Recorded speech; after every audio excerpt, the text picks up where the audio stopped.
Assalamu alaikum dear viewers, this is Nasir Khan Khail. How to calculate cumulative total and running balance in Microsoft Excel for an agent.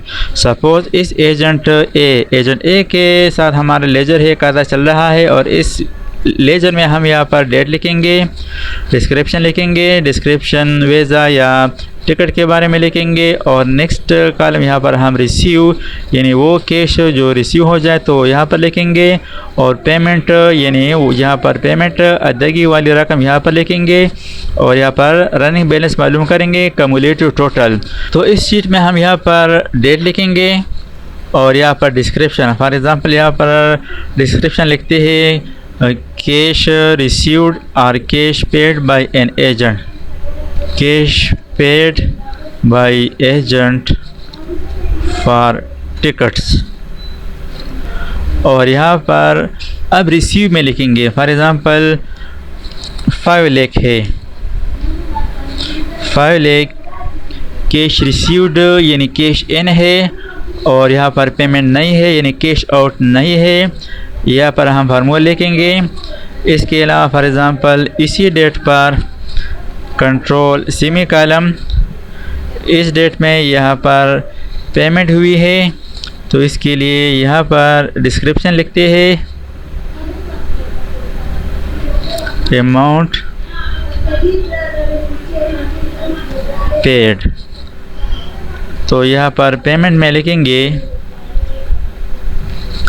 For example 3 lakh है,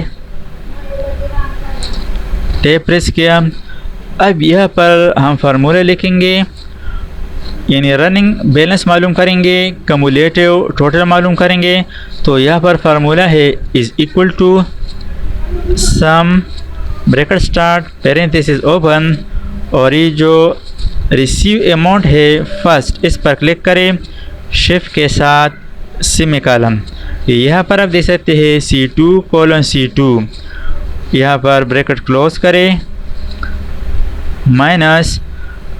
अब यहाँ पर हम payment का जो cumulative total है इसको minus करेंगे तो माइनस सम ब्रैकेट स्टार्ट और ये जो पेमेंट है फर्स्ट वाला इस पर क्लिक करें यानी D2 शिफ्ट के साथ कोलन, फिर D2 आ गया, ब्रैकेट क्लोज।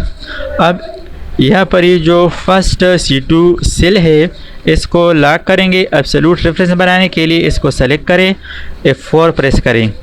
इसी तरह यहाँ पर ये जो D कॉलम है इसका जो फर्स्ट सेल है इसको एब्सोल्यूट रेफरेंस बनाने के लिए सेलेक्ट करें डबल क्लिक के साथ और F4 प्रेस करें। अब एंटर प्रेस करें।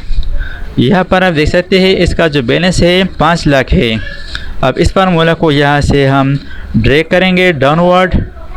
तो अब यहाँ पर आप देख सकते हैं यहाँ पर है 5 लाख और ये है 3 लाख, तो यहाँ पर 2 लाख रह चुके हैं।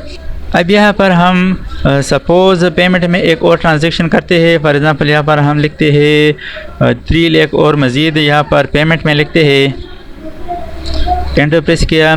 तो अब यहाँ पर आप देख सकते हैं यहाँ पर है 1 लाख लेकिन ये माइनस में है।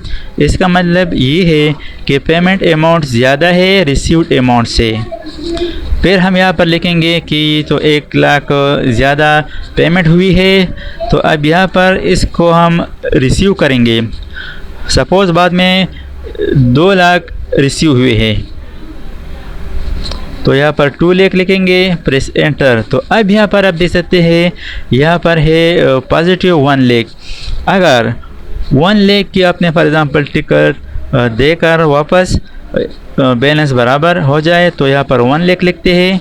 तो अब यहाँ पर है बैलेंस 0, लेकिन फिर ये ट्रांजैक्शन चलता रहेगा। फॉर एग्ज़ाम्पल पेमेंट फिर हुई 4 लाख। तो अब यहाँ पर आप देख सकते हैं -4 लाख। इसका मतलब ये है कि पेमेंट ज़्यादा हो गई है रिसीव अमाउंट से। यानी ये -4 लाख इसका मतलब ये है कि ये माइनस है यानी ये अमाउंट हमने ज़्यादा पेमेंट की है, इसको हम यहाँ पर रिसीव करेंगे। जब ये रिसीव हो जाए तो ये बैलेंस 0 हो जाएगा। तो इस तरीके से माइक्रोसॉफ्ट एक्सेल में आप एक एजेंट के लिए एक लेजर शीट बना सकते हैं। तो इस तरीके से माइक्रोसॉफ्ट एक्सेल में एक शीट के अंदर कम्युलेटिव टोटल मालूम कर सकते हैं